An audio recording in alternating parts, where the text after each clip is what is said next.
Hello friends, मैं CA Sandeep Arora Krishna commerce classes Ludhiana से आज आपके लिए लेके आया हूँ एक इम्पॉर्टेंट लेक्चर जो फाइनेंशियल मैनेजमेंट का है। जो फर्स्ट चैप्टर हमारा कैपिटल बजटिंग। कैपिटल बजटिंग हमारे सबसे टफेस्ट चैप्टर में से आता है और सबसे इम्पॉर्टेंट चैप्टर में से एक है। कैपिटल बजटिंग में सबसे पहले हम पढ़ेंगे टाइप्स ऑफ डिसीजन। आपको पता है फाइनेंशियल मैनेजमेंट में 3 टाइप के डिसीजन होते हैं। There are 3 types of decision in financial management. Number 1, investment decision. Number 2, dividend decision. Number 3, financing decision. Investment decision में जैसे कि आप अब चैप्टर करने जा रहे हो जो कैपिटल बजटिंग। इन्वेस्टमेंट डिसीजन में किस टाइप के डिसीजन होते हैं कि हमें कौन से प्रोजेक्ट में, कौन सी मशीनरी में, कौन सी फिक्स एसेट में पैसा लगाना चाहिए, कौन सी में नहीं। Number 2, dividend decision.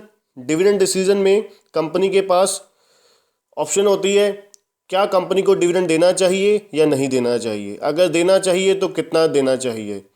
जितना कंपनी का अर्निंग पर शेयर है उतना ही डिविडेंड पर शेयर हो या उससे कम हो, या बिल्कुल ही नहीं देना चाहिए। तीसरा है फाइनेंसिंग डिसीजन। फाइनेंसिंग डिसीजन में जैसे कि cost of capital, capital structure chapter हमारे आते हैं। फाइनेंसिंग डिसीजन में हमारे फाइनेंस मैनेजर को डिसाइड करना होता है कि डेट से पैसा अरेंज करना है या इक्विटी से। डेट से पैसा अरेंज करना है या इक्विटी से। नेक्स्ट, सबसे पहले हम पढ़ेंगे meaning of capital budgeting. Meaning of capital budgeting. Number 1, capital budgeting is the process of making investment decision in fix asset और कैपिटल एक्सपेंडिचर।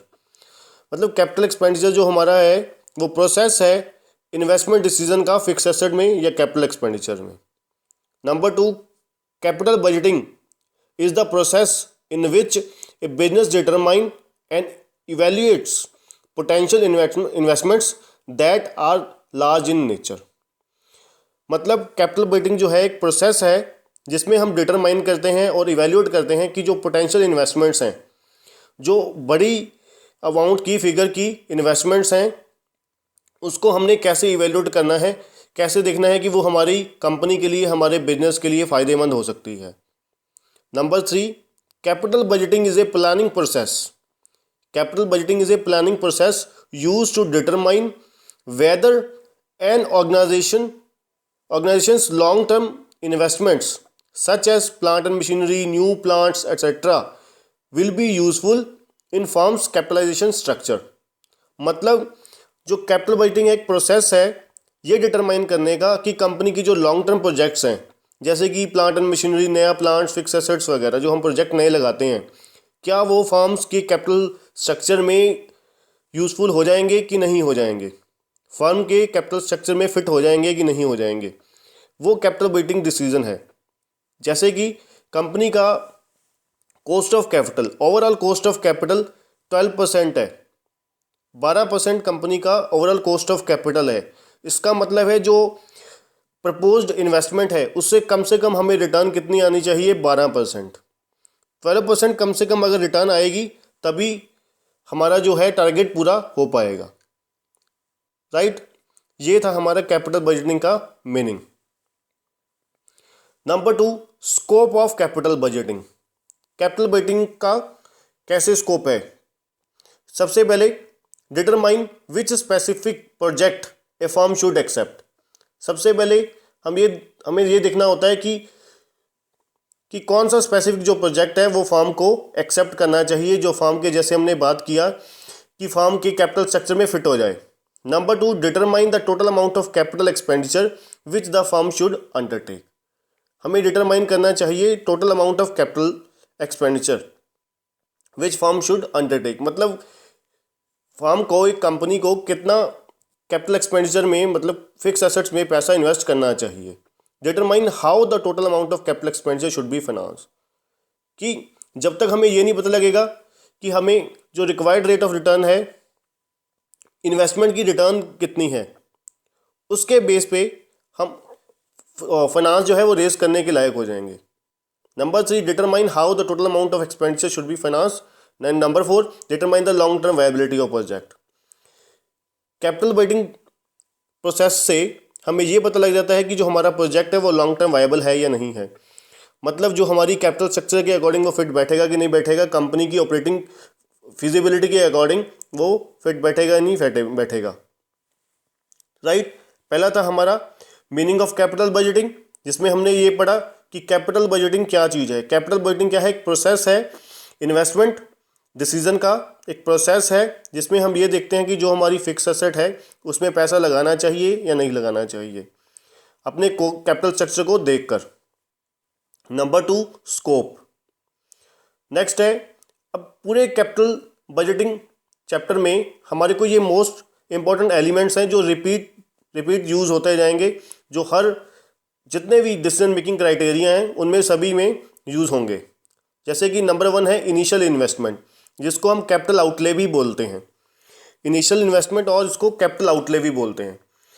इनिशियल इन्वेस्टमेंट का मतलब the amount invested in the project में जो beginning में हमने कितना पैसा invest किया, 5 लाख, 10 लाख, 20 लाख, 1 करोड़, 50 करोड़, जितना भी शुरुआत में पैसा इन्वेस्ट किया है वो। Cost of machine, that means cost of machine plus working capital. Working capital क्या है? जो एक चलाने के लिए, जैसे कि मटेरियल चाहिए हर समय, मशीनरी को चलाने के लिए मटेरियल चाहिए, जो पैसा ब्लॉक होता रहेगा मशीनरी में साथ साथ, वो वर्किंग कैपिटल हो गई। राइट, इनिशियल इन्वेस्टमेंट क्या है? कैपिटल आउटले या कैश आउटले जो मशीन की इनिशियल में हम इन्वेस्ट कर देते हैं। दूसरा है साल्वेज वैल्यू। साल्वेज वैल्यू क्या है? रियलाइजेबल वैल्यू या scrap value of asset eight the end of useful life. मतलब अगर मशीन की लाइफ 5 साल है, मशीन की लाइफ अगर 5 साल है, 5 साल बाद वो कम से कम अगर स्क्रैप में मतलब कबाड़ में भी उसको बेचा जाए, उससे इतना पैसा रियलाइज हो सकता है। Right. Third one is estimated life, जिसको हम यूजफुल लाइफ भी बोलते हैं। Useful life means time period which the project generate positive cash flow. मतलब कि इतने साल जो है, जो उसकी एक्सपेक्टेड यूजफुल लाइफ है, कि जो हमें इतने साल हमारे को एसेट जो है वो प्रोजेक्ट जो हमारा है वो हमारे को अर्निंग जनरेट करके देगा। चौथा है कैश फ्लो आफ्टर टैक्स। जैसे कि हमने पढ़ा कि डिसीजन मेकिंग के लिए हम अर्निंग को मतलब रेवेन्यू को एक्सपेंडिचर के साथ कंपेयर करेंगे। उसके लिए हमें अर्निंग कौन सी देखनी होगी? Cash flow after tax. Cash flow after tax कैसे आएगा वो हम नेक्स्ट टॉपिक में अभी देख लेंगे। वैसे इसको कैलकुलेट कैसे करते हैं? Profit after tax, PAT means profit after tax plus depreciation. Right. Last है डिस्काउंट रेट। डिस्काउंट रेट क्या होता है? Cut off rate for capital investment decision. Cut off rate क्या है? इन्वेस्टमेंट डिसीजन के लिए। A project which does not earn at least cut off rate should not be accepted. अगर एक project मतलब कट ऑफ रेट या discount rate क्या चीज़ है कि जब तक एक प्रोजेक्ट डिस्काउंट रेट के इक्वल, कम से कम इक्वल अर्न नहीं कर लेता, तब तक वो प्रोजेक्ट एक्सेप्टेबल नहीं है। जैसे मैंने आपको लास्ट एग्जांपल में दिया था कि अगर हमारी ओवरऑल कॉस्ट ऑफ कैपिटल 12% है, जो ओवरऑल कॉस्ट ऑफ कैपिटल मैंने 12% बोली वो क्या है? Discount rate, which is discount rate. और इन्वेस्टमेंट की जैसे मैंने आपको एग्जांपल दी रिटर्न की कि 12% से कम नहीं होनी चाहिए। अगर डिस्काउंट रेट 12% है तो हमारी कम से कम उस इन्वेस्टमेंट से रिटर्न 12% आनी चाहिए, तभी हमारा जो प्रोजेक्ट है वो एक्सेप्टेबल होगा, अदरवाइज नहीं एक्सेप्टेबल होगा। राइट। ये हमारे 5 एलिमेंट्स हैं जो इंपॉर्टेंट कंपोनेंट्स हैं, जो बार बार आपके पूरे चैप्टर में यूज़ होते रहेंगे। नंबर 1 था इनिशियल इन्वेस्टमेंट, जो क्या है? कॉस्ट ऑफ मशीन जिसको आप बोल सकते हो, या कैश आउटले। दूसरा साल्वेज वैल्यू, स्क्रैप वैल्यू, जो क्या है? At the end of useful life, जो हम अमाउंट रियलाइज हो सकती है उससे। Useful life, estimated life. चौथा CFAT, cash flow after tax. 5वां डिस्काउंट रेट। अब वो CFAT कैसे आएगा वो हम बता देते हैं। सबसे पहले एनुअल इनफ्लो, जो भी उस प्रोजेक्ट के थ्रू इन्वेस्टमेंट जहाँ पर हमने करी है उससे जो इनकम जनरेट होगी वो इनफ्लो हो गया, माइनस उसके रिलेटेड जो एक्सपेंसेस होंगे वो लेस हो जाएंगे, माइनस डेप्रिसिएशन। ये क्या आ जाएगा? कैश फ्लो बिफोर टैक्स आ जाएगा। उसमें से हम लेस कर देंगे taxes. Cash flow before tax में से टैक्सेस लेस करने के बाद ये हमारा आ जाएगा profit after tax, that means इसको हम कैश फ्लो बिफोर टैक्स को प्रॉफिट बिफोर टैक्स भी बोल सकते हैं, अर्निंग बिफोर टैक्स भी बोल सकते हैं। ये हमारा आ गया प्रॉफिट आफ्टर टैक्सेस, पैट जिसको मैं बोल रहा था, पैट प्रॉफिट आफ्टर टैक्स। उसमें हमने ऐड बैक किया डेप्रिसिएशन, ये हमारा आ गया CFAT, that means cash flow after tax, right. अब इसमें 2 पॉइंट हैं सोचने वाले। जो नंबर 1, जैसे कि हमने पहले डेप्रिसिएशन को लेस किया, डेप्रिसिएशन को आपको लेस करने का रीज़न नंबर 1 रीज़न ये है कि टैक्स सेविंग के लिए। डेप्रिसिएशन जब हमने लेस करी तो उससे हमारा जो अर्निंग बिफोर टैक्स है वो कम हो गया, उससे हमारी टैक्स लायबिलिटी भी कम हो गई। तो मोस्टली जो मेनली अपना डेप्रिसिएशन लगाई जाती है वो टैक्स सेविंग के लिए लगाई जाती है। और एक स्टैट्यूटरी रिक्वायरमेंट भी है, स्टैट्यूटरी रिक्वायरमेंट है कंपनी लॉ के अकॉर्डिंग भी, जब तक आप डेप्रिसिएशन नहीं डाल देते तब तक आप डिविडेंड डिस्ट्रीब्यूट नहीं कर सकते, डिविडेंड की पेमेंट नहीं कर सकते। इनकम टैक्स एक्ट के अकॉर्डिंग भी डेप्रिसिएशन लगाना कंपलसरी है, इसलिए मोस्टली इन्वेस्टमेंट डिसीजन में डेप्रिसिएशन तो 100% लगेगा ही लगेगा, राइट। डेप्रिसिएशन और एड बैक करने का रीज़न क्या था, क्योंकि ये नॉन कैश आइटम है, डेप्रिसिएशन में कहीं किसी तरीके का कोई कैश नहीं गया, इसलिए हम डेप्रिसिएशन को ऐड भी करते हैं, राइट। ये हमारा था CFAT, cash flow after tax. इसमें मेन इंपॉर्टेंट पॉइंट डेप्रिसिएशन वाला ही था। डेप्रिसिएशन हमने पहले लेस किया, फिर ऐड। लेस करने का कारण टैक्स सेविंग का, और ऐड करने का क्योंकि वो नॉन ऑपरेटिंग एक्सपेंसेस है। और जो डेप्रिसिएशन देखा जाए, डेप्रिसिएशन की वैल्यू तो कैश आउटले में आ ही चुकी है। जब आप नेक्स्ट करोगे तो आपको पता लग जाएगा कि जो कॉस्ट ऑफ इन्वेस्टमेंट है उसमें देखा जाए फुल अमाउंट हम कंपेयर करने के लिए ले रहे हैं, तो डेप्रिसिएशन दोबारा लगाने का पर्पस ही नहीं बनता। तो रीज़न मेन यहाँ पर डेप्रिसिएशन लगाने का क्या था कि टैक्स सेविंग करना, राइट। अब हमारे मेन 5 मेथड्स हैं कैपिटल बजटिंग डिसीजन के लिए। कैपिटल बजटिंग डिसीजन के लिए मतलब किसी मशीन में पैसा लगाना है या नहीं लगाना, उसको इवैल्यूएट करने का मेन 5 मेथड्स हैं, जिससे हम पता कर सकते हैं कि कैसे वो मशीन हमारे लिए यूज़फुल है या नहीं है। मशीन के लिए हमें कैपिटल इन्वेस्टमेंट के लिए जाना चाहिए या उसे रिजेक्ट कर देना चाहिए, राइट। सबसे पहले है पे बैक पीरियड मेथड, दूसरा एवरेज रेट ऑफ रिटर्न, तीसरा नेट प्रेजेंट वैल्यू, चौथा प्रॉफिटेबिलिटी इंडेक्स, पांचवा internal rate of return, right. सबसे पहले हम करेंगे मेथड 1 पे बैक पीरियड, राइट। पे बैक पीरियड पार्ट 1 सिंपल पे बैक पीरियड। पे back period means time period within which initial investment will be recover, right. पे back period means time period within which initial investment will be recover. Number 2, पे back period represent time period required for complete recovery of initial investment in the project. मतलब पे back period का मतलब क्या है, कितने time period में जो हमारी लगाई हुई इन्वेस्टमेंट है, लगाया हुआ पैसा है, वो रिकवर हो जाएगा।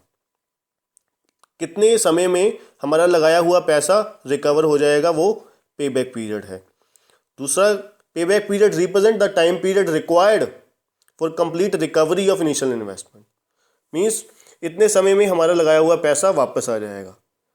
Lower the pay back period more the beneficial, मतलब अगर इन्वेस्टमेंट की लाइफ 5 साल है, कोई फिक्स एसेट में हमने इन्वेस्ट किया, उसकी लाइफ 5 साल है, और पे बैक पीरियड जो हमारा कैलकुलेट करके आ गया 3 ईयर्स, तो इसका मतलब क्या है कि 3 साल में लगाया हुआ पैसा वापस आ जाएगा, और 2 साल जो है वो पोस्ट पे बैक पीरियड हो गया। मतलब हमारा पैसा रिकवर होने के बाद भी वो 2 साल हमें अर्निंग देता रहेगा। जितनी पे बैक पीरियड लोअर होगा उतना हमारे लिए बेनिफिशियल है। Higher the pay back period bad for investor, मतलब अगर 5 साल मशीन की लाइफ है, 4 साल 4.5 साल वो रिकवरी के लिए ही लगा दिया, उसने जो लगाए हुए पैसे को रिकवर करने के लिए 4 साल लगा दिए, तो देखा जाए उसने हमारे को पोस्ट पे बैक पीरियड सिर्फ आधा साल या 1 साल हुआ, मतलब कुछ ज़्यादा अर्न हमारे को करके नहीं दिया। इसलिए तो पे बैक पीरियड क्या बोलता है, जितना कम पे बैक पीरियड होगा उतना हमारे लिए इन्वेस्टर के लिए बढ़िया होगा, जितना ज़्यादा होगा उतना पुअर होगा, बैड होगा, राइट। पे बैक पीरियड, सिंपल पे बैक पीरियड क्या है, कितने समय में हमारा लगाया हुआ पैसा रिकवर हो जाएगा, बैक हो जाएगा। अब इसको कैलकुलेट कैसे करते हैं, हाउ टू कंप्यूट पे बैक पीरियड। पे बैक पीरियड को कैसे कंप्यूट किया जाएगा। नंबर 1 है, अगर आपका CFAT कांस्टेंट है एवरी ईयर, मतलब कैश फ्लो आफ्टर टैक्स। जो हमने देखा था CFAT का परफॉर्मा जो देखा था, वो हमारा जो CFAT है वो कांस्टेंट है एवरी ईयर। तो फिर कैसे होगा, initial investment minus salvage value divide by annual CFAT, right. Suppose करो हमारी जो इनिशियल इन्वेस्टमेंट है 1 लाख है, स्क्रैप वैल्यू 0 है, स्क्रैप वैल्यू 0 है, और एनुअल CFAT कितना है 40,000।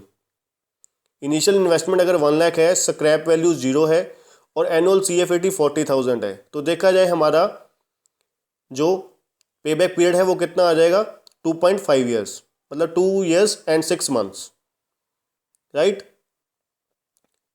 फर्स्ट वे तो ये होता है पे बैक पीरियड कैलकुलेट करने का अगर कांस्टेंट हो एवरी ईयर। सेकंड क्या है, अगर फ्लक्चुएटिंग है तो उसमें CFAT हम ऐड करते जाएंगे, CFAT ऐड करते जाएंगे, जैसे कि पहले साल 40,000 है, दूसरे साल 20,000 है और दूसरे साल 30,000 है, राइट। तो 40 और 30 70 हो गया, हमें चाहिए कितना 30 रिक्वायर, और सपोज करो चौथे साल का तीसरे साल का CFAT कितना है 40,000, तो 30 डिवाइड बाई 40 हो जाएगा। वो हम सम के दौरान भी कर लेंगे। मतलब 2 मेथड है, 2 वे हैं कैलकुलेट करने के पे बैक पीरियड के, अगर कांस्टेंट है और अगर फ्लक्चुएटिंग है। कांस्टेंट है तो एक सिंपल तरीके से हम फार्मूला लगाएंगे और हमारा पे बैक पीरियड आ जाएगा। अगर फ्लक्चुएटिंग CFAT है, मतलब किसी साल में 40,000 CFAT आ रहा है, किसी में 30 आ रहा है, किसी में 20 आ रहा है, तो उस केस में हमारे को ये तरीका है पे बैक पीरियड कैलकुलेट करने का। दूसरा डिस्काउंटेड पे बैक पीरियड होता है, पहले हम इसका सम करेंगे फिर डिस्काउंटेड पे बैक पीरियड करेंगे। जैसे कि प्रोजेक्ट की इनिशियल इन्वेस्टमेंट है 18,000 और एनुअल कैश फ्लो जो है मतलब CFAT जो है 6,000 है, और प्रोजेक्ट का लाइफ कितना है 5 ईयर्स, राइट। हमारा फॉर्मूला यही था, pay back period equals to initial investment minus scrap value divide by annual CFAT। जैसे कि हमारा इनिशियल इन्वेस्टमेंट था 18,000, साल्वेज वैल्यू 0 है और CFAT 6,000, तो पे बैक पीरियड हमारा कितना हो गया 3 ईयर्स हो गया। पे बैक पीरियड 3 ईयर्स हो गया। इसमें हमारे 2 कंक्लूजन निकल कर आई। पहला, पे बैक पीरियड का आंसर हमारा कितना आया 3 ईयर्स, मतलब 3 साल में जो हमारा लगाया हुआ पैसा जो है वो रिकवर हो जाएगा, invested amount will be recovered in 3 years. और दूसरा, post back period of the investment is 2 year, मतलब जो रिकवरी करने के बाद भी वो 2 साल हमें अर्निंग देगा, राइट।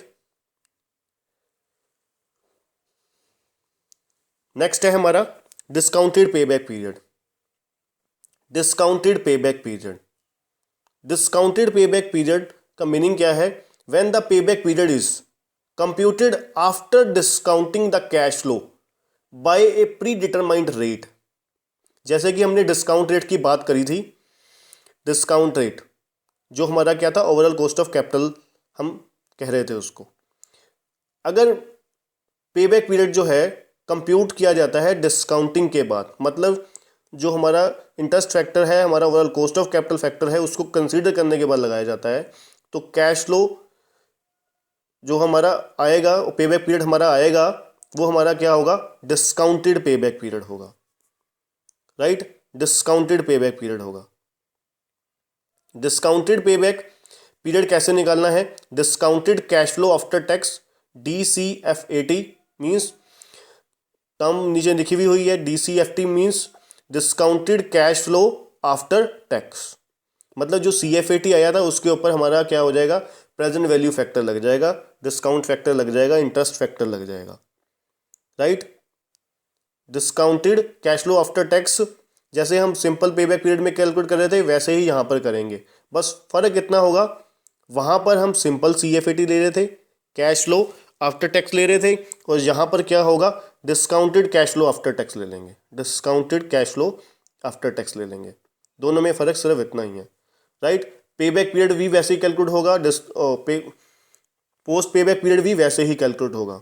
फ़र्क बस इतना ही है, जो CFAT है उसकी जगह पे हम डिस्काउंटेड CFAT ले लेंगे, CFAT की जगह पे डिस्काउंटेड CFAT ले लेंगे।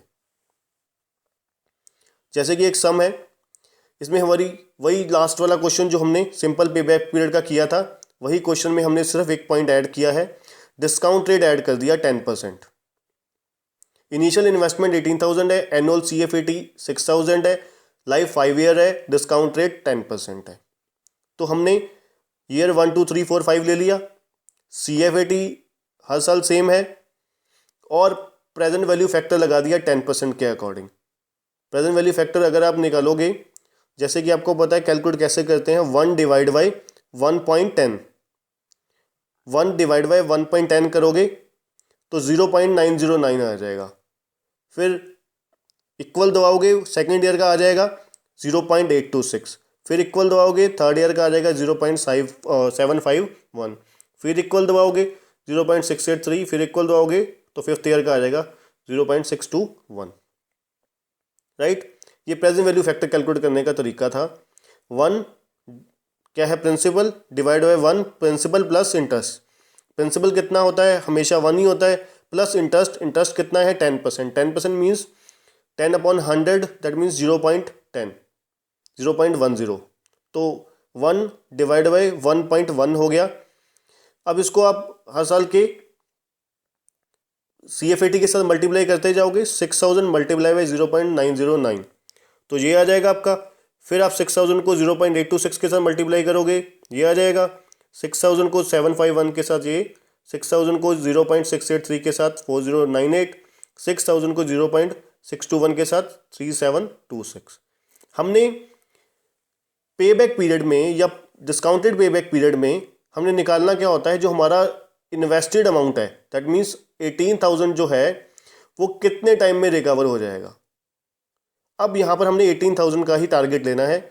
फर्स्ट ईयर में 5454 डिस्काउंटेड जो प्रेजेंट वैल्यू थी, डिस्काउंटेड CFAT था। थर्ड ईयर और सेकेंड ईयर में 4956, थर्ड ईयर में 5406। राइट, अब इन तीनों को ऐड करके जो हमारी वैल्यू आई है वो, उसमें हमारा जो है 3084 हमारा कम हो रहा है। मतलब हमें चाहिए 18,000 है, पर 18,000 में से 3084 कम हो रहा है। तो हम पे बैक पीरियड कैसे कैलकुलेट करेंगे, 3084 हमारे को रिक्वायर्ड है, डिवाइड बाई 4098, डिवाइड बाई 4098, तो ये हमारा आ जाएगा 0.75। 3 ईयर्स में हमारे को इतने पैसे आ रहे थे, जो 18,000 कंप्लीट करने के लिए डेफिशिएंट थे 3084। जैसे हमने फॉर्मूला लगाया था, अगर DCF discounted cash flow N1 का N2 का plus cash require divide by discounted cash flow for the year. जैसे कि यहाँ पर 1 2 3 का हमने कर लिया, तीनों को ऐड। फोर्थ ईयर के लिए रिक्वायर्ड कितना था 3084, और एक्चुअल में कितना आया है 4098। तो 3084 को हमने 4098 के साथ डिवाइड किया तो हमारा आ गया 0.75 ईयर्स। राइट, तो ये हमारा डिस्काउंटेड पे बैक पीरियड आ गया 3.75 ईयर्स आ गया। मतलब अगर आप सिंपल पे बैक के अकॉर्डिंग यही करते हो तो आपका 3 ईयर्स में पैसा रिकवर हो जाता है। अगर डिस्काउंटेड पे बैक में करते हो तो यही कितने साल में 3.75 ईयर्स। तो ये जो डिफरेंस था वो इंटरेस्ट फैक्टर की वजह से था कि डिस्काउंट फैक्टर लगाने के बाद 10% ब्याज लगाने के बाद भी हमारा जो ओवरऑल कॉस्ट ऑफ कैपिटल लगाने के बाद भी हमारा जो पैसा है, इन्वेस्टेड अमाउंट है, वो कितने साल में रिकवर हो जाएगी 3.75। और हमारा यहाँ पे पोस्ट पे बैक पीरियड जो आ जाएगा वो कितना आ जाएगा 1.25 years. 1.25 years means 1 year and 3 months. Right, ये तो हमारे पहला मेथड था पे बैक पीरियड, जिसके 2 पार्ट थे, एक सिंपल पे बैक पीरियड और discounted pay back period. Simple पे बैक पीरियड में विदाउट डिस्काउंट है, मतलब इंटरेस्ट फैक्टर कंसीडर किए बिना और डिस्काउंटेड में डिस्काउंट फैक्टर कंसीडर करने के बाद है, राइट।